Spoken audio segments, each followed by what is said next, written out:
또 찬양으로 불렀던 이 말씀의 부분 10절이 있는데, 이 말씀을 앞뒤로 해서 더 구체적으로 발견해 나가는 시간들이 되었으면 합니다. 우리 욥기 23장 7절에서 12절 말씀인데, 제가 한 절 읽고 여러분 한 절 읽고 교독하면서 읽도록 하겠습니다. 네, 찾으신 줄 알고 제가 먼저 읽겠습니다. 거기서는 정직한 자가 그와 변론할 수 있은즉 내가 심판자에게서 영원히 벗어나리라.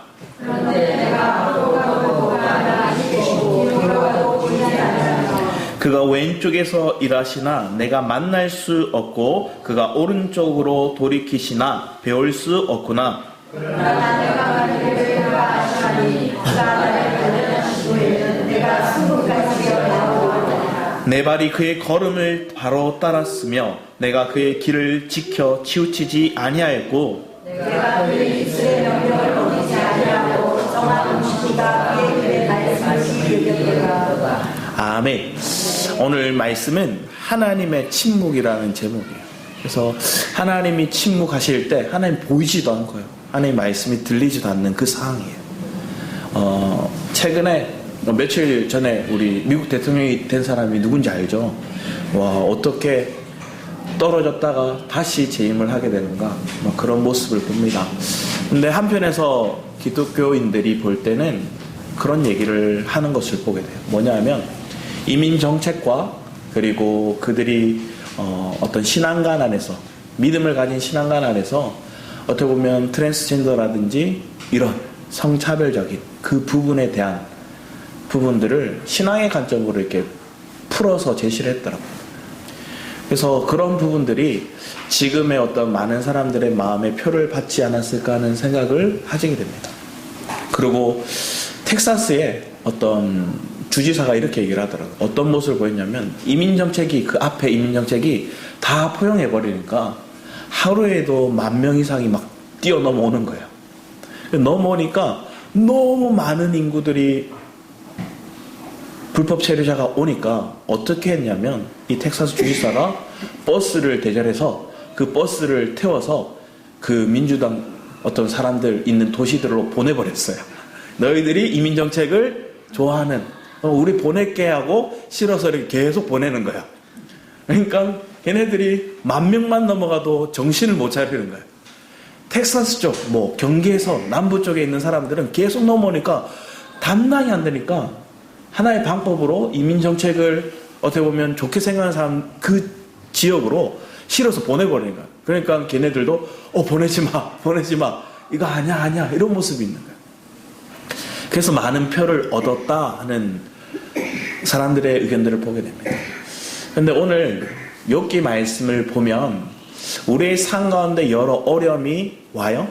또 그 어려움이 닥쳤을 때, 특히나 욥기 23편의 말씀이 이르기 전에 22편의 말씀을 먼저 보면 이렇게 적혀있어요. 4절부터 조금 길지만 11절까지 우리 같이 한번 읽었으면 합니다.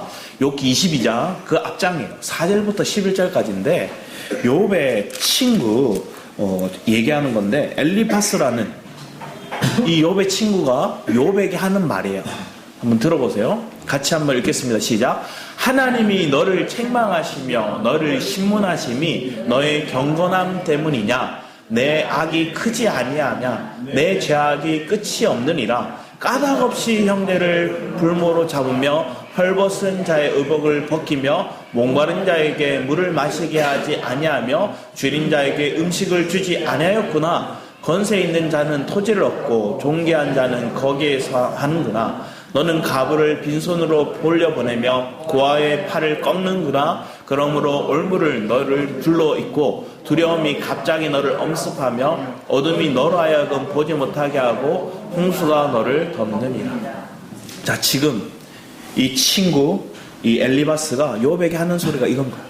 네가 하나님 앞에 죄악이 크기 때문이다 얘기하는 거야. 자, 여러분, 사람 잡는 일이죠. 나는 죄를 안 지었는데 네 죄악 때문에 지금 이 과정을 겪는 거야 얘기하는 거야. 혹시나 이런 말을 들으신 분 있으신가요? 내가 사실 지금 겪고 있는 고난이, 지금 겪고 있는 그런 삶의 무게가 그게 힘든 게 아니라 내 옆 사람이 때로는 믿음의 동지가, 때로는 내 친지라고 나를 사랑한다는 사람이 내게요. 네가 이렇게 고난받는 이유는 네 죄악 때문이야. 이렇게 얘기하는 거예요. 마음이 너무 비통해지는 거예요. 그러면서 책망을 하는데 그 죄악이 뭔가를 얘기하는데 네가 형제를 벌모로 잡았고 헐벗은 자의 의복을 뺏었고 목마른 자의 물을 마시게 하지 아니했고 줄인 자의 음식을 주지 아니했고 네가 종기한 척 하면서 가부를 빈손으로 돌려보내고 고아의 팔을 꺾었고 올무들 너를 둘러있고 막 이런 말들을 하는 거예요. 내가 하지도 않았던 일들을 내게 뒤집어 씌우는 상황들. 이게 오면 우리 안에 어떤 마음이 나오냐면 원통한 마음이 나오는 거예요. 여러분 그러지 않으세요? 여러분 속상할 때, 한 맺힐 때 원통한 마음이 드는 거예요.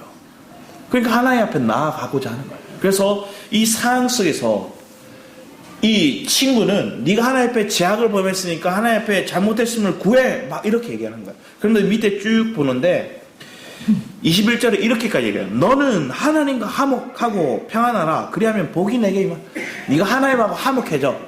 그게 어떻게 하느냐? 어떻게 하면 화목해지느냐? 네 죄악을 하나님 앞에 회개해. 자복해. 하나님 앞에 네 범죄했던 것들을 다 용서를 구해. 그래서 하나님과 화목을 해. 맞는 것 같은데 틀려요. 맞는 것 같은데 틀린 거예요. 왜? 내가 이미 그리스도 안에 있고 내가 주님과 함께 동행함을 믿고 그 주님이 나의 평안임을 내가 경험했고 내 삶 가운데 이제 과거의 속성들 벗어버리고 과거의 죄악을 나와 이제 상관없음을 믿고 나아가는 거예요. 그런데 그 믿음의 관점으로 내가 살아가는데 겪는 고난이 오는 거예요. 내가 믿음의 관점으로 살려고 주님 앞에 발버둥 치면서 주를 불렀는데 주님을 사모하며 내 삶 가운데 그 말씀이 이루어지기를 더 갈망하며 살았는데 내 안에 문제가 온 거예요. 욥의 고난이 온 거예요. 그랬더니 보던 친구가 너 잘못한 거 있지? 솔직하게 풀어. 여러분 얘기하는 거예요. 혹시나 여러분이 이런 소리를 들을 때 여러분 마음이 아파요. 그리고 여러분들이 자아가 살면 어떻게 할까요? 니나 똑바로 하고 살아라 이렇게 말할 거예요. 니는 제대로 사나? 이렇게 물을 거예요. 그런데 그 속에서 때로는 이 관점의 믿음의 관점으로 욥이 했던 것들은 뭐냐면 하나님 앞에 나아갔다는 거예요. 오늘 말씀이 그 얘기입니다. 7절 말씀이 이렇게 적혀 있어요. 거기서 정직한 자가 그와 변론할 수 있은즉 내가 심판자에게 영원히 벗어나라. 내가 나를 판단하고 나를 정죄내고 내가 죄가 있다는 그 사람과 다투고 싸우고 그들에게 변론하기를 원했던 게 아니라 그 자리를 떠나서 나는 어디로 간 거예요? 하나님 앞에 엎드린 거예요. 하나님 아시죠? 하나님 내 삶을 하나님 다 보셨죠? 하나님 내 마음이 어떠한지 아시죠? 그런데 여기서 더 분통스러운 일이 뭐냐면 하나님이 찾았는데 앞에도 옆에도 뒤에도 안 보이시는 거예요. 내가 나를 괴롭게 하는 저 사람 때문에 나를 판단하고 정죄하는 저 사람 때문에 내가 하나님 앞에 나와서 하나님 아시죠? 하고 하나님 찾았는데 하나님이 안 계셔요. 자, 이 가정이 여러분 안에 있는 거 하나님이 침묵하시는 거죠. 하나님 나의 의로움을 아시잖아요. 하나님 내가 하나님 앞에 붙들려 있는데 하나님을 사모하는 마음, 하나님을 내가 믿는 그 마음 아시잖아요.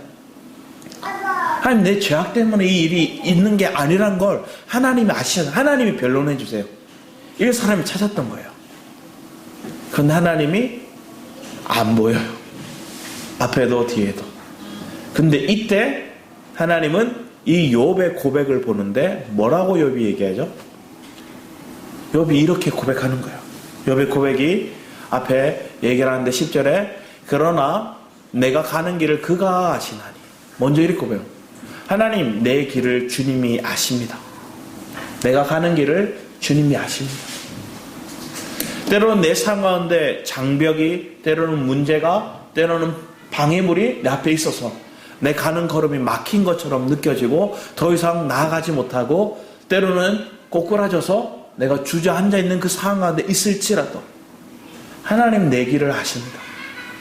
그리고 그가 나를 단련하신 후에는 내가 순금같이 되리라 믿습니다.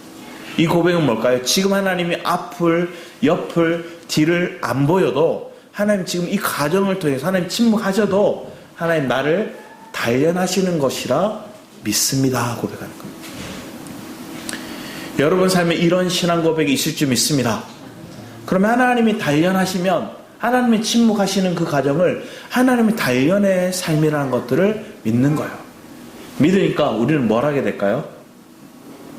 단련하신 후에 나를 정금같이 순같이 내가 되어서 나오리라.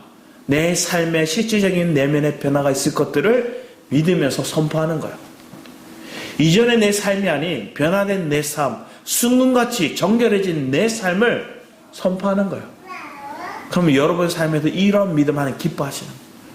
하나님이 하나하나 코치해주면서 하나하나 말씀하면서 하나하나 칭찬해주면서 여러분 가기를 원하는 그런 믿음의 삶이 아니라 내가 자랐으면 하나님 꼭 그렇게 어떤 현상을 보여주거나 말씀이 없어도 내가 이미 경험한 주님의 세가 있기에 말씀이 없어도 내 삶의 변화가 없어도 내가 믿음으로 선포하고 나아가는 거예요. 이게 우리의 삶 가운데 있기를 축복합니다. 그러면 내 발이 그의 걸음을 바로 따랐다는 거예요. 내 걸음이 주님이 원하는 그 걸음, 내 길을 하시는 그 주님의 그 길을 내가 동행하면서 걸어갔다는 거예요. 내가 바른 길을 갔다는 거예요. 하나님이 여기 하고 안 불렀는데도 내가 뭐 하는 거예요? 그 주님이 나를 단련하시고 인도하심을 믿었기에 하나님 내게 확신을 주시는 그 마음, 현상이 바뀌고 뭔가 환경이 바뀌고 누군가 사람이 나에게 뭔가 이끌어주고 누군가 내 삶 속에서 뭔가 강한 그런 임재 속에서 이끄는 것들이 없어도 내 속에서 역사하시는 그 주님의 갈망이 느껴지고 그게 믿어지니까 하나님이 이 길을 인도하시구나 하는 믿음의 확신을 가지고 내 걸음을 나아갔다는 거예요. 이스라엘 백성들이 출애굽하면 홍해를 건널 때 홍해를 먼저 건널 때는 하나님의 말씀을 모세에게 주셨고 모세가 명하여서 홍해가 갈라지고 그 길이 단단해진 후에 그들이 건넜어요. 근데 요단을 건널 때는 달랐죠. 왜 어떻게 달랐어요? 그들의 제사장들이 벗개를 메고 뭐예요? 요단강에 발을 내디드니 물이 어떻게 했어요? 쫙 갈라져요. 우리의 삶에도 동일한 거예요. 그걸 아는 거예요. 여러분의 삶 가운데 문제가 있고 답답함이 있고 어려움이 있어서 더 이상 길이 없다 생각하는 그 시점이 누군가에게 때로는 나에게 오는 거예요. 근데 왔을 때 과거에 하나님 다 해주셔서 건너갔는데 하나님 나를 단련하신 후에는 내가 그 믿음의 걸음을 내가 발을 내딛어서 가는 거예요. 내딛었더니 물이 갈라지고 그리고 그 갈라진 걸음 속에 제사장이 어떻게 해요? 그 요단강 가운데 딱 서 있어요. 서 있는데 어떻게 해요? 이스라엘 모든 백성이 다 지나가고 또 심지어 거기에서 12명을 뽑아요. 뽑아서 12명을 뽑아서 그 안에서 그 12명의 뛰어난 리더들이 와서 그 요단강에 있는 돌 12돌을 치하해서 가지고 간 다음에 마지막에 나와요. 처음에 발을 내딛는 것도 마지막에 끝까지 그들을 다 내보내고 그 걸음을 나아오는 것도 이게 다 믿음 안에서 나아가는 걸음입니다. 여러분의 삶 가운데 내가 하나님과 동행하고 있고 하나님 나를 훈련하고 있고 하나님 나를 세워가심을 믿는 사람은 우린 그 믿음을 가지는 거예요. 레위기 말씀에 오면 레위기 19장 2절 말씀에 오면 주님 이렇게 얘기해요. 너희가 거룩하라. 왜 거룩한가? 하나님 내 백성아 너희 하나님이 거룩하니 너희도 거룩하라는 거예요. 이게 베드로 전서에 와서도 얘기하죠. 베드로 전서 1장 후반부에 말씀에 오면 내가 거룩하니 너희도 거룩하라 얘기해요. 하나님 우리에게 요구하시는 건 거룩을 얘기해요. 그런데 그 거룩이 여러분이 거룩해질 수 있으신가요? 아니에요. 하나님의 불이 내게 와야 하나님이 나를 주장해 주셔야 그 은혜가 와야 내가 거룩함을 추구하기도 하고요. 거룩함을 내가 견디며 이겨서 나아갈 수 있는 거예요. 하나님 우리를 다루시는 가정 속에서 보면 우리 히브리서 5장 5절에 10절 말씀을 한번 같이 읽어보겠습니다. 같이 읽겠습니다. 시작. 또한 이와 같이 그리스도께서 대제사장 되심도 스스로 영광을 취하심이 아니요 오직 말씀하시니가 그에게 이르시되 너는 내 아들이니 내가 오늘 너를 낳았다 하셨고, 또는 이와 같이 다른 데서 말씀하시되 내가 영원히 멜기세덱의 반차를 따르는 제사장이라 하셨으니, 그는 육체에 계실 때 자기를 죽음에서 능히 구원하실 이에게 심한 통곡과 눈물로 간구와 소원을 올렸고 그의 경건하심으로 말미암아 들으심을 얻었느니라. 그가 아들이시면서도 받으신 고난으로 순종함을 배워서 온전하게 되셨은즉 자기에게 순종하는 모든 자에게 영원한 구원의 근원이 되시고 하나님께 멜기세덱의 반차를 따른 대제사장이라 칭하심을 받으셨느니라. 그가 아들이시면서도 고난을 받으셨대요. 근데 그 고난으로 순종함을 배우셨대요. 예수님이 그 순종함이 뭘까요? 십자가에 죽으심이죠. 또 그가 육체 가운데 갇히심이죠. 그는 무소부지하신 전능하신 그 하나님께서 육체 안에 갇히시고요. 그리고 그 주님의 하나님의 능력을 나타낼 수 있음에도 또 그 주님은 온전히 광야 가운데 40일 동안 금식하시고 사단의 시험을 다 통과하세요. 그 통과하신 그 주님, 그 주님이 공생을 사시면서 내 백성에게 비난을 받고 조롱을 받고 그들에게 치유함과 그들에게 가르침과 그들의 눈을 열어주며 놀라운 역사를 함에도 그들은 뭐예요? 심지어 12제자마저도 그 주님을 부인하고 그 주님을 버려요. 그 모든 걸 감당하셨어요. 그 고난을 감당하기 위해서 주님 겟세마네 동산에 가실 때, 기도하실 때 땀방울이 핏방울이 되도록 기도하세요. 그러면서 뭐라 얘기해요? 주님, 이것을 거두어달라고 얘기해요. 그런데 마지막에 뭐라 얘기하세요? 주님은 내 뜻이 아니라 아버지 뜻이 이루어지기를 원합니다고 얘기해요. 우리의 고난 속에서 하나님 다루실 때 내 뜻이 아니라 아버지 뜻이 이루어질 수 있기를 우리가 온전히 고백함으로 순종함을 배워서 온전하게 되심을, 그 믿음의 삶을 살았던 그 예수님이 내가 거룩하니 너희도 거룩하다, 내가 고난을 받았으니 너희도 고난을 받으라, 내가 온전하니 너희도 온전하라 말씀하시는 거예요. 모든 고난은 이미 그리스도가 다 이루셨어요. 그러니까 여러분의 사실은 실상은 고난은 없는 거예요. 왜? 예수 그리스도가 다 고난을 감당하셨거든요. 그런데 내 육을 가진 우리는 그 고난을 느껴요. 우리 환경 속에서 그 고난이 닥쳐오는 거예요. 그 고난의 순종함을 배워서 그것을 온전하게 되신 그 그리스도의 영이 내 안에 계시면 그분은 내가 겪고 있는 지금의 고난을 다 통과하시고 이기시고 온전하게 이루신 주님이심을 믿습니다. 그러면 그 주님이 내 삶 속에서 역사하시고 인도해 주심을 우리는 바라보는 거예요. 그런데 그 의식이, 그 영의 생각이 나를 붙들고 나를 지키면 내가 이게 견딜 만한데, 이게 순간순간 우리는 뭐예요? 내 머리가 백지장이 되든지 아니면 내 머릿속이 뭐예요? 세상의 생각들로 가득 차버리는 거예요. 그 생각이 가득 차면 뭐 할까요? 내가 원하는 걸 하고 싶은 거예요. 그래서 내가 원하는 게 있으면, 그냥 내가 바라는 게 있어야 될 것들이 없는 것들이 고통이라 얘기하고요. 없어야 될 게 있는 것들이 또 고통이라 얘기하는 거예요. 그런데 있어야 될 게 여러분 뭐라 생각하세요? 여러분 지금 있어야 될 게 뭐라 생각해요?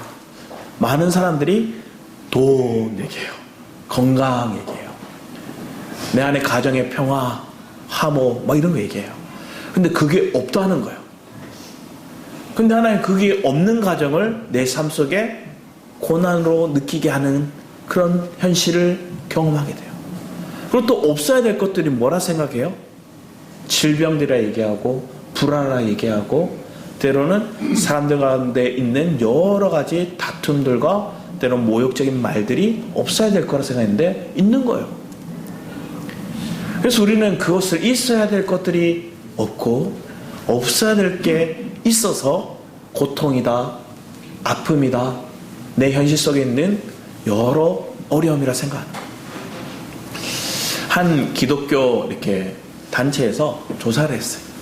조사를 했는데 어떤 조사냐면 목회자들한테 물어봤어요.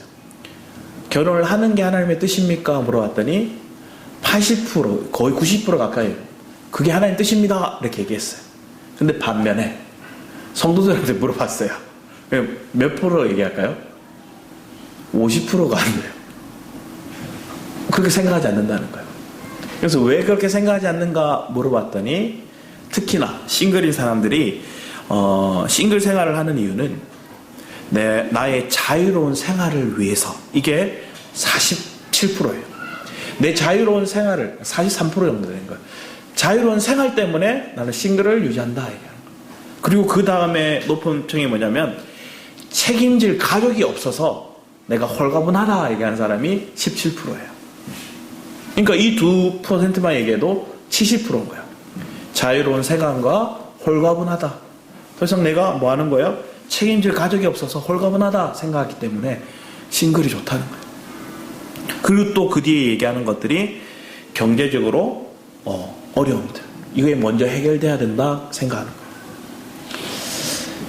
우리가 생각해보면 이런 관점들이 육신으로 볼 때는 맞아요.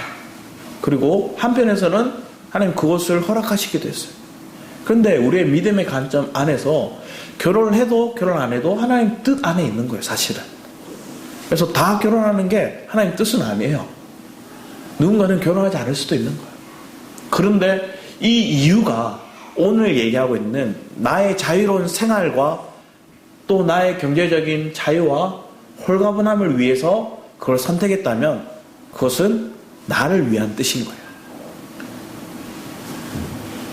나를 위한 뜻이 아니라 하나님이 우리를 위한 뜻을 우리에게 말씀하는 것. 트럼프가 대통령 되면서 우리나라에 대해서 사비가 있거든요. 그것을 우리도 적극적으로 생각한다는 거예요. 이 사비가 뭐냐 하면 젊은 여성들이 네 가지를 안 하겠다는 거예요. 근데 왜 네 가지를 안 하겠다 얘기하면 우리가 지금 겪고 있는 사회적인 불평등과 때로는 그런 사회적인 권위적인 그런 모습들, 남아 선호 사상과 이런 것들에 대해서 내가 주장하지 않기 때문에 거부한다는데, 그게 뭐냐면 연애를 하지 않을 거다, 결혼을 하지 않을 거다, 그리고 남자와의 그런 성적인 관계를 하지 않겠다, 그리고 그 뒤에 자녀를 낳지 않겠다, 이걸 얘기하는 거예요. 이게 트럼프도 이게 좋다고 생각하는 거예요. 그리고 우리나라 이것을 언제부터 했느냐, 이미 2010년대부터 이 운동이 사회적인 운동으로 사비 운동이라 얘기해서 막 일어나고 있어요. 한편에서는 이해가 돼요. 왜 그럴까요? 특히나 우리나라는 너무나 남녀의 차별이 굉장히 심해요. 그리고 그것으로 인해서 불평등을 겪었던 여성들도 많아요. 그러니까 그것을 회복하기 위한 사회적인 운동으로 말할 수는 있어요. 근데 그것을 이루기 위해서 뭐 하는 걸까요? 앞에 얘기했던 그것을 안 하겠다는 거예요. 결혼도 연애도 자녀도 이런 거 다 안 하겠다는 거예요. 우리의 삶 가운데 하나님이 나를 이루신 뜻을 바라보면 내가 해야 되고 하지 말아야 될 것들을 내가 기준 삼아서 때로는 내가 저 협박하듯이 하는 것들이 아니라 주님이 내게 은혜 부어주시는 따라 나아가는 거예요. 그럼 여러분 삶 가운데 오늘 하나님의 은혜를 부어주시면 내 속에 있는 단절, 고난, 결핍, 어려움을 주님 앞에서 해석하기 위해서 나아가는 거예요. 지금 당장 이 문제가 해결되지 않더라도, 지금 당장 주님이 뭐라고 답을 안 주셔도 내가 하나님과 은혜의 경험 속에서 나를 이끌어 가신 그 주님을 깊이 체험한 사람은 하나님을 기다리는 거예요. 잠잠히 기다리는 거예요. 하나님의 침묵도 내가 잠잠히 기다릴 수 있는 은혜가 여러분 속에 있는 거예요. 우리 그 뒤에 말씀 보면 고린도전서 2장 9절에 10절 말씀, 11절 말씀 같이 한번 읽어보겠습니다. 시작. 기록된 바 하나님이 자기를 사랑하는 자들 예비하신 모든 것은 눈으로 보지 못하고 귀로 듣지 못하고 사람의 마음으로 생각하지도 못하였다함과 같으니라. 오직 하나님이 성령으로 이것을 우리에게 보이셨으니 성령은 모든 것 곧 하나님의 깊은 곳까지 통달하시느니라. 사람의 일을 사람의 속에 있는 영 외에 누가 알리요? 이와 같이 하나님의 일도 하나님의 영 외에는 아무것도 알지 못하느니라. 왜 하나님의 침묵이라 생각하고 하나님이 내게 아무것도 하지 않는다 생각할까요? 내가 눈으로 보고도 못 보는 거예요. 귀로도 하나님 말씀하고 있는데 못 듣는 거예요. 왜 그럴까요? 내 마음이 아직 영에 붙들려 있지 않아서. 육신의 생각, 육신의 마음으로 있기에 그 육적인 얘기를 하면 그것이 이해되고 알려지고 느껴지는데 영적인 메시지를 하나님 주니까 하나님 안 보인다 생각하고 안 들린다 생각하는 거예요. 그래서 하나님의 일도 하나님의 영 외에는 아무것도 알지 못하니라. 그래서 우리가 영에 속한 자가 되기 위해서 때로 하나님이 침묵하시기도 하고요. 그리고 그 영에 속한 자를 이끌기 위해서 하나님 우리를 불 가운데 두시기도 하는 거예요. 여러분이 깨어서 하나님이 말씀이 없어요. 하나님 왜 이렇게 침묵하십니까? 진짜 하나님 침묵하실 때도 있어요.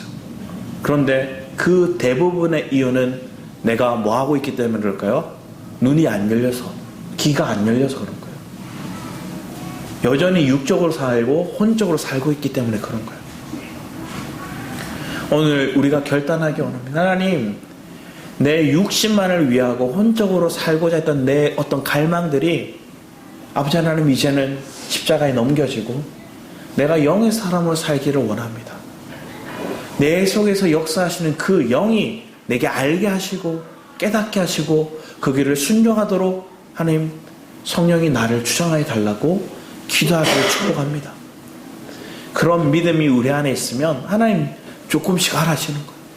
발견되어져 가는 거예요. 하나님의 갈망이 무엇인지가 느껴지는 거예요.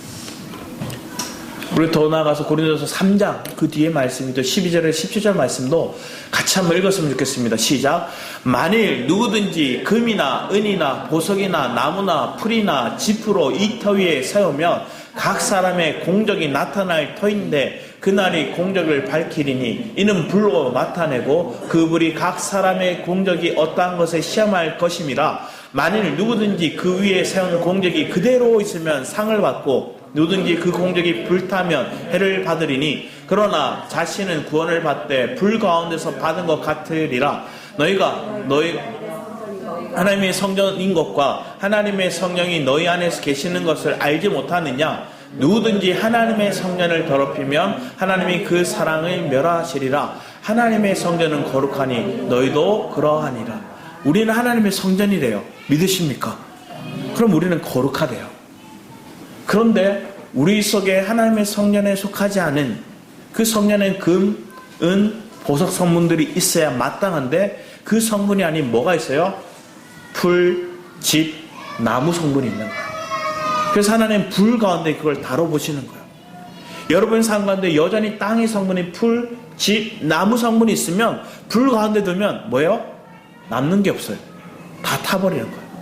그런데 여러분 속에 강물성이 있으면 그러면 그 안에 있는 내 안에 있는 금, 은, 보석 성분이 나타나는 거예요. 그럼 내가 하나님의 성전으로서 세워져 가고 마땅히 그 하나님의 거룩함을 드러내는 그 모습이 우리 속에 있는 거예요. 그래서 하나님은 불 가운데 우리를 고난 가운데 두시는 거예요. 사람들이 이것을 이해하지 못하니까 왜 자꾸만 내게 불이 있고 왜 자꾸만 나에게 문제가 있고 왜 자꾸만 내게 이런 시련이 있나 얘기하는 거예요. 여러분 하나님이 원하시는 것들은 여러분이 풍성한 것들을 누리기 원하시는 거예요. 우리 신명기 8장 말씀을 우리 같이 한번 봤으면 좋겠어요. 신명기 8장 말씀입니다. 지난주에 잠깐 다루기도 했지만 신명기 8장 우리 이절이야 말씀을 보도록 하겠습니다. 신명기 8장 2절 이하의 말씀입니다. 같이 한번 읽겠습니다. 2절 이하 말씀. 신명기 8장 2절 이하 같이 읽도록 하겠습니다. 시작. 내 하나님 여호와께서 이 40년 동안에 내게 강약길을 걷게 하신 것을 기억하라. 이는 너를 낮추시며 너를 시험하사 그 명령을 지키는지 지키지 않는지 알려 하심이라. 너를 낮추시며 너를 줄이게 하시며 또 너도 알지 못하며 내 조상도 알지 못하던 만나를 내게 먹이신 것은 사람이 떡으로만 사는 것이 아니요 여호와 입에서 나오는 모든 말씀으로 사는 줄을 내게 알게 하려 하심이라. 이 40년 동안에 내 의복이 헤어지지 아니하였고 내 발이 부르트지 아니하였느니라. 너는 사람이 그 아들을 징계한 것 같이 내 하나님 여호와께서 너를 징계하시는 줄 마음에 생각하고 내 하나님 여호와의 명령을 지켜 그의 길을 따라가며 그를 경외하였지니라. 내 하나님 여호와께서 너를 아름다운 땅에 이르게 하시나니 그것은 골짜기든지 산지든지 시내와 분청과 샘이 흐르고 밀과 보리와의 소산지요 포도와 무화과와 석류와 감람나무와 꿀의 소산지라. 내가 먹을 것에 모자람이 없고 내게 아무 부족함이 없는 땅이며 그 땅의 돌은 철이요 산에는 동을 캘 것이라. 내가 먹어서 배부르고 내 하나님 여호와께서 옥토를 내게 주셨음이라 말미암아 그를 찬송하리라. 하나님이 얘기하는 거예요. 이스라엘 백성들에게 내가 너희들을 애굽 땅에 건져내서 너희들을 이 광야 40년을 겪게 한 것들은 아름다운 땅으로 이끌기 위한. 근데 그 가정 속에 있는 고난과 같은 그 광야길 속에 너희 옷이 헐지도 않고 너희 신발이 닳지도 않고 때를 따라 내가 만나를 줘서 너희들을 먹였고 반석에서 물을 너희들에게 줬다. 그런데 그 광야길을 왜 걷게 하셨는가 했더니 너희를 낮추기 위함이다. 하나님께서는 나의 높아진 이론을 위한 것들이 아니에요. 하나님 나를 낮추시는 거예요. 사실은 욥도 그가 그 당대의 가장 의로운 자였어요. 욥보다 더 하나님 말씀에 잘 지킨 자가 없었어요. 그런데 왜 욥을 다루셨어요? 그런 생각이 자기 속에 있어요. 그러니까 철저히 나로 인한 의로움이 아닌 그리스도로 인한 의로움을 우리에게 하나님 앞에 고백되어지기를 하나님 바라시는 거예요. 여러분의 낮아지는 삶 그리고 나를 낮추시는 그 과정 속에서 불과 같은 연단이 여러분에 있다면 그 속에서 하나님은 나를 내 속에 자랑할 것들이 아무것도 없음을 보게 하시는 거예요. 그리고 주님만이 온전하시고 내 삶에 전지전능하시고 철저히 나를 붙드시고 인도하시고 나의 길이 되심을 나의 소망이 되심을 경험하게 하시는 거예요. 자, 그런데 그 가정 속에 이렇게 얘기하는 거예요. 주님 분명히 아름다운 땅에 이르게 하신다 얘기를 했는데 그 뒤에 아름다운 땅에 뭐가 있어요? 골짜기도 있고요. 산지도 있고요. 이렇게 얘기해요. 우리가 인간적으로 생각할 때는 하나님의 아름다운 땅이면 저 옥토, 평지 뭐 이것만 생각하는데 평야지대만을 생각할 수 있고 기름진 땅만을 생각할 수 있는데 주님 뭐라 얘기해요? 네가 골짜기든지 그리고 산지든지. 근데 여기에는 뭐가 있을까요? 물이 있어요. 물이. 골짜기나 샘이나. 여러분의 삶 속에 고난이 있죠. 내 안에 골짜기 같고 산지 같은 그 고통이 있죠. 거기에는 뭐가 있을까요? 하나님의 은혜를 경험하는 그 시간들이 여러분 삶 속에 있는 거예요. 내가 골짜기라 생각했는데 거기 하나님 은혜를 경험하는 거예요. 내가 산지라 생각했는데 거기서 하나님 인재를 경험하는 거예요. 그러면서 뒤에 쭉 얘기하는 것들이 밀, 보리 뭐 이런 것들은 뭘까요? 땅의 소산물이에요. 근데 이 땅의 소산물은 사실은 불이 오면 다 타고 없어질 거예요. 근데 이 소산지의 양식을 잘 먹고 누리면 사실은 여기 얘기하는 것들 다 그리스도의 성문들을 얘기하는데 그것을 내가 먹고 누리면 내가 뭐로 바뀔까요? 식물성의 삶이 강물성으로 바뀌는 거예요. 그래서 그 강물성의 모습이 얘기하는 것들이 돌은 철이요 산에서 동을 캘 것이며 이런 얘기를 하는 거예요. 앞에 얘기했듯이 풀, 지푸라기, 나무 성분으로 끝나는 내 인생이 아니라 강물성으로 금과 은과 보석 성분으로 바뀌는 저와 여러분의 삶이 되길 축복합니다. 그러기 위해서 주님 여러분 뭐 하는 거예요? 주님이 나를 이끄시는 그 땅으로 가며 거기서 풍족한 것들을 먹는 거예요. 풍족함을 누리는 거예요. 말씀을 먹는 거예요. 은혜를 누리는 거예요. 기도에 하나님 원하는 기도의 자리에 내가 엎드려 기도할 때 하나님이 내게 주시는 그 갈망을 내가 아멘으로 화답하는 거예요. 그러면서 하나님의 더 크신 그 임재가 여러분 삶 속에 풍성해지기를 축복합니다. 그런 은혜를 갈망하고 자라고 깊어지는 것. 하나님은 왜 우리에게 징계하실까? 앞에도 얘기하잖아요. 하나님은 징계를 우리에게 주신다는 거예요. 우리 더 나와서 시편 66편 10절 12절 말씀 같이 한번 읽어보겠습니다. 시작. 하나님이여 주께서 우리를 시험하시되 우리를 단련하시기를 은을 단련한 같이 하셨으며 우리를 끌어 그물에 걸리게 하시매 어려운 짐을 우리 허리에 메어 두셨으며 사람들이 우리 머리를 타고 가게 하셨나이다. 우리가 불과 물을 통과하였더니 주께서 우리를 끌어내서 풍부한 곳에 들이셨나이다. 하나님 우리를 어느 곳으로 이끄신대요? 풍부한 곳으로 이끄신대요. 하나님 강야 40년 생활을 하고 우리를 풍부한 곳 아름다운 땅으로 이끄신대요. 그것이 때로는 골짜기고 산지지만 거기에 물이 풍족하게 우리에게 먹게 하시는 거예요. 여러분 삶 가운데 그 하나님의 은혜가 풍족한 곳이 어딘가를 여러분 경험하고 그곳에 있기를 축복합니다. 많은 사람들은 세속적인 관점으로 살아가니까 뭐라 얘기해요? 고난을 빨리 해결해야 된다 생각하는 거예요. 고난의 문제를 빨리 해결하거나 잊어버려야 된다 생각하는 거예요. 그래서 내 생각을, 내 스트레스를 빨리 해결해야 된다 생각하면서 다른 걸 얘기해요. 그래서 세상의 세속적인 방법은 스트레스 받지 말고 고난이 왔을 때 그 스트레스에 잠기지 말고 운동을 하든지 문화생활을 하든지 취미생활을 하든지 아니면 그걸 돌파해낼 수 있는 그 관점에서 네 마음을 누군가에게 말하고 소통하고 그래서 풀어라 이렇게 얘기해요. 그런다고 해결이 안 돼요. 믿음의 관점에 오는 그 고난의 문제를 우리가 이렇게 회피하듯이 그 스트레스를 내가 감정적인 것들로 해소해서 풀어내려고 해서는 우리에게 해답이 없어요. 때로는 내가 그 고난의 문제를 인간적으로 빨리 푸는 해법을 찾아내서 해결해야지 생각한다면 우리는 그 고난을 낭비하고 있는 거예요. 다른 고난이 오게 되어 있어요. 그렇게 해결한다고 하더라도 하나님 원하시는 건 그 고난 앞에 내가 잠잠하기를 원하는 거예요. 하나님 불시험이 내게 왔을 때 내가 잠잠히 하나님을 바라기 원하는 거예요. 그래서 하나님이 내 속에서 역사하신 그 인재를 경험하면서 잠잠히 주의 뜻을 기다리는 거예요. 하박국서의 말씀을 보면 하박국서 2장 말씀에 보면 2장 말씀 5절 이하부터 30절까지 화 있으신저 화 있으신저 화 있으신저 5가지 화에 대해서 얘기해요. 그것이 화 있으신저를 얘기해놓고 그 뒤에 하나님께서 우리에게 뭐라 얘기하냐 한번 보기 원합니다. 우리 하박국 2장 말씀을 같이 한번 볼까요?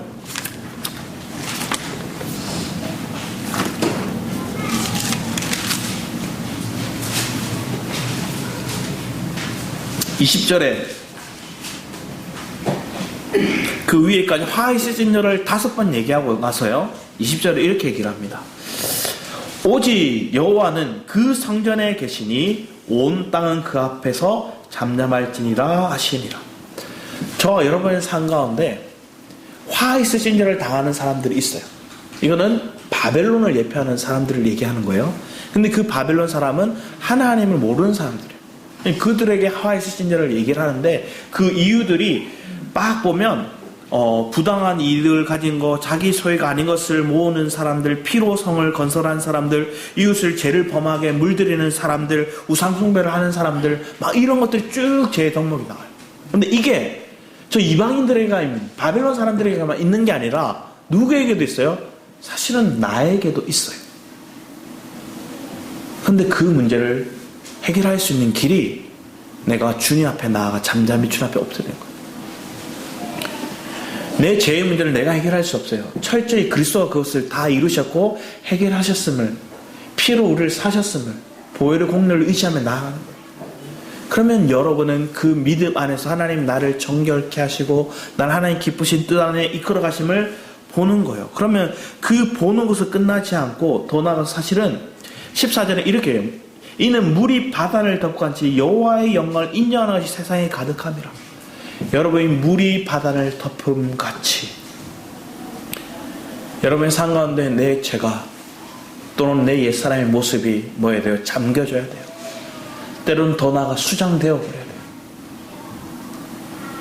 요단강을 건널 때 그들은 원래 12돌을 그 요단강 가운데 두고요. 또 새로운 12돌을 거기서 건져다가 꺼내와요. 그리고 다 제사장들이 나왔을 때 그 물이 다시 덮여요. 물이 덮일 때 우리가 먼저 가져다 놓았던 그 12돌이 잠겨버려요. 수장되는 거예요. 여러분의 옛사람은 이미 수장되어 버렸어요. 그리고 여러분의 새사람은 다시 나와서 가나안 땅에 있는 거예요. 새 사람이, 부활의 생명이 여러분 안에 있는 거예요. 근데 그걸 누릴 수 있는 것이 어디냐? 가나안이고, 그것을 기념할 수 있는 것도 가나안이고요. 그것이 여러분 마음에 새길 수 있는 장소가 여러분의 영 그리스도 안에서의 누림이 있을 때 이 마음이 여러분의 풍성해지는 거예요. 근데 이 마음을 잊어버리게 만드는 요소들이 사단이 여러분이 참소하는 거예요. 사단은 자꾸만 참소해요. 너 죄 지었잖아. 너 넘어졌잖아. 너 육을 가지고 너 갈망하는 거 이거 원하잖아. 너 이거 바라잖아. 그리고 이거 쟁취하려면 너 싸워. 이겨.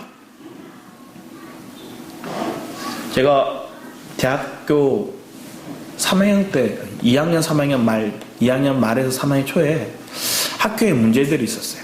이게 뭐였냐면 기독교 학교였다가 거의 기독교인들이 97, 8%인 이 학교가 다른 학과가 생기면서 안 믿는 친구들이 막 들어왔어요.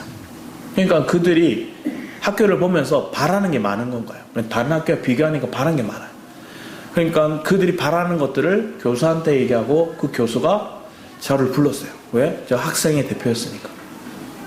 그러면서 학생의 대표가 저를 불러서 교수들이 뭐라 얘기하면 하나님도 성전에서 화를 내셨다? 이러는 거예요. 왜 화낸 줄 알아? 거기 싸웠어 하나님도 그들하고. 그리고 저보고 총장하고 싸우래요. 이렇게 얘기하는 거예요. 싸워서 쟁취하래요. 학생의 권리를 너희들이 마땅히 누려야 될 것들. 다 들었어요. 그리고 하나님 앞에 기도했어요. 근데 하나님이 총장하고 싸우란 말을 절대 안 주셨어요.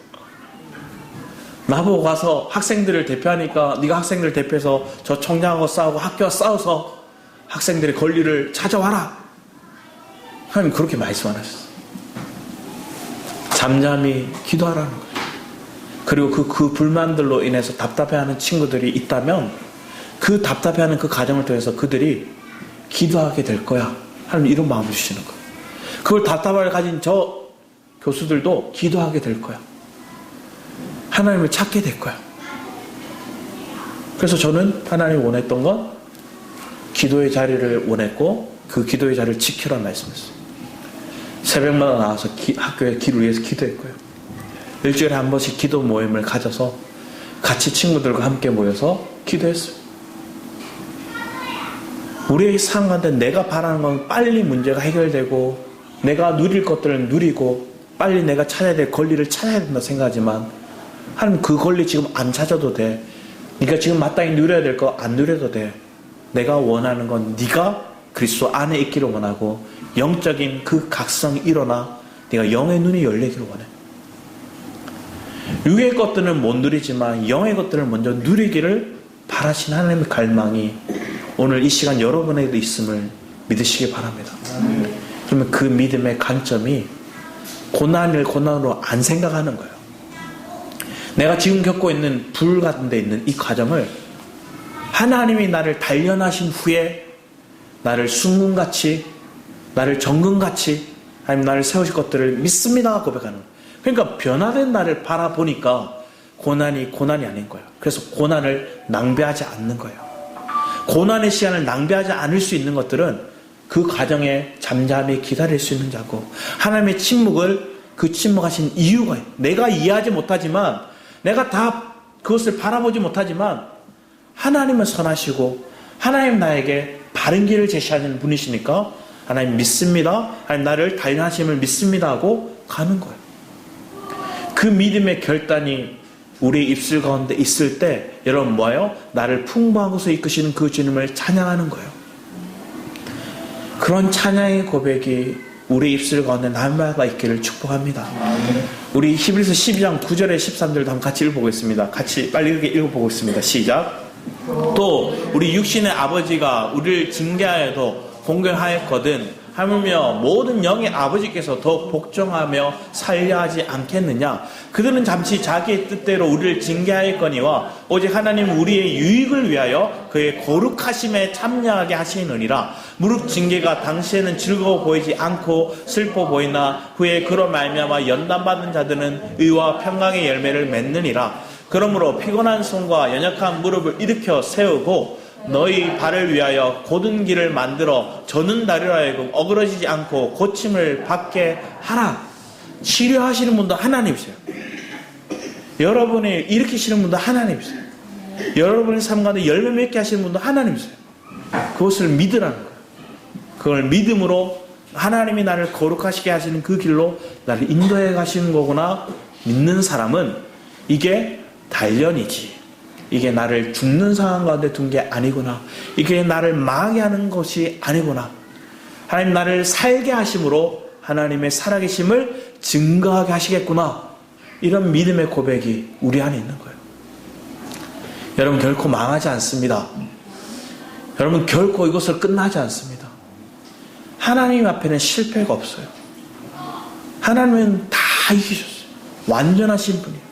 그 완전하신 분이 우리를 이끌어 가시는 거예요. 자, 그 믿음을 우리가 굳게 지키기 위해서 시편의 이 고백을 여러분 날마다 고백하며 기도하고 찬양하기를 원합니다.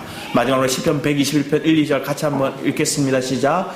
내가 산을 향하여 눈을 들리라. 나의 도움이 어디서 올까? 나의 도움은 천지를 지으신 여호와에게로소이다. 아멘. 욥도 그걸 본 거예요. 앞을 봐도 옆을 봐도 뒤를 봐도 없으니 이제 어디를 본 거예요? 눈을 들어 하늘을 보는 거예요. 여러분 하늘을 보면 하나님의 임재가, 하나님의 인도하심이 여러분 삶 가운데 느껴지고 믿어지고 그 길 하나님 또 나아가게 되는 담대함으로 여러분 삶 가운데 이끄실 줄 믿습니다. 여러분 오늘 저에게도 하나님 이유 없는 고난 가운데서 하나님의 임재를 기다립니다 이런 고백으로 기도하고 있었어요. 근데 오늘 차를 타고 오는데 차가 갑자기 엔진 불이 들어오더니 그라 뭐 이런 거예요. 오 할렐루야, 하나님 말씀대로 이끄시나. 차를 집에 세워놨어요. 하나님 왜 이러시지? 이렇게 생각하지 않았어요. 그러니까 와 하나님은 참 신실하시다. 말씀이 나를 점검하시구나. 이해할 수 없는 상황, 잘 나가던 차가 왜 갑자기 이상한 막 크렁크렁거리고 그런 소리를 내고. 여러분 자녀들에게도 동일한 거예요. 여러분 삶에도 동일한 거예요. 이해되지 않을 때 이해돼야 갑니다 이렇게 말하지 마시고, 하나님 내가 이해되려고 앞뒤 좌우를 보고 어떤 게 이해가 되려나 하고 찾지 마시고요, 신실하신 그 주인을 바라봅니다 하고 나가면 하나님이 여러분이 더 풍성한 것으로 이끄심을 믿으시기 바랍니다. 그런 삶 가운데 열매도, 그런 삶 가운데 하나님의 놀라우신 역사를 우리가 경험하며 여러분의 더 풍성한 간증이, 나의 하나님이 어떠한 하나님인지를 경험됨이 여러분의 삶 가운데 풍성해지기를 축복합니다. 기도하겠습니다. 사랑의 주님 감사드립니다. 나의 삶을 이끌어 가시는 그 주님, 세상의 사람들 그리고 세속적인 관점에 있는 사람들은 속히 이게 이루어지기 원하고 빨리 이 문제를 해결하기 원합니다. 하지만 그것으로 인해 일어나는 여러 가지 감정적인 소모와 육신의 힘듦과 우리에게 답답함이 있을 때에도 아버지 하나님 그것으로 인해 내가 낙망하거나 주저하지 않고 내 속에서 선한 일을 하실 그 주님을 믿음으로 주만 바라보며 나아가는, 그리고 잠잠히 기다리는 그 믿음의 사람이 오늘 이 시간 함께 예배드리는 우리 예배의 성도들과 함께 예배드리는 이들의 삶 가운데 넘치도록 주님 주장하여 주셔서 감사드렸고 주 예수 그리스도의 이름으로 기도드렸습니다. 아멘. 이 시간 우리 모든 걸음 되시는 찬양이 있어요. 여러분 처음 부르러 오시는 분들이 많을 텐데 이 찬양의 고백하면서 여러분의 걸음이 이끄심을 믿고 우리가 흔들리지 않는 자들이 되기를 축복합니다.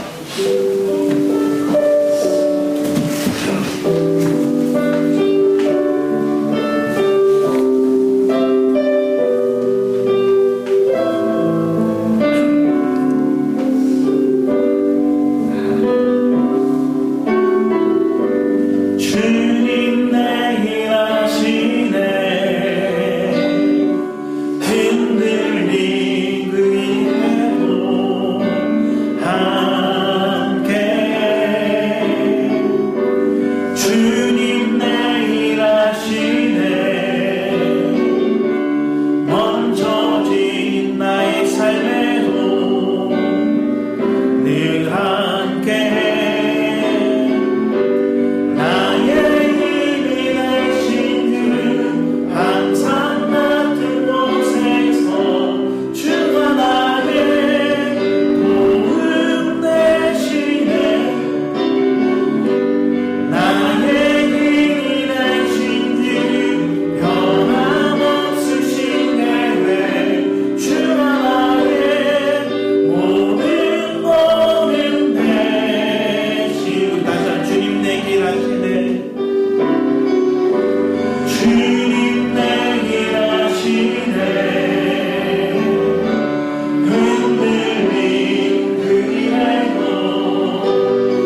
변함없으신 계획 주 하나의 모든 우리 다시 한번 주님 내일하시네 주님 내일하시네 흔들린 그 길에도 함께 주님 내일하시네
내가 정금같이 숭같이 되었음을 믿으십니까? 그걸 믿으면 고난을 낭비하지도 않고요. 고난을 고난이라 여기지 않아요. 나를 발견하시구나 하고 믿는 거예요. 그러면 내가 정금같이 되는 것을 바라보며 여러분 삶 속에 다시금 감사가 찬양이 회복될 줄 믿습니다. 오늘 이 시간 말씀을 다시 점검하면서 여러분 삶을 돌아보기 원합니다. 혹여나 내 마음 가운데서 하나님 왜 그렇게 퀘션 마크가 많은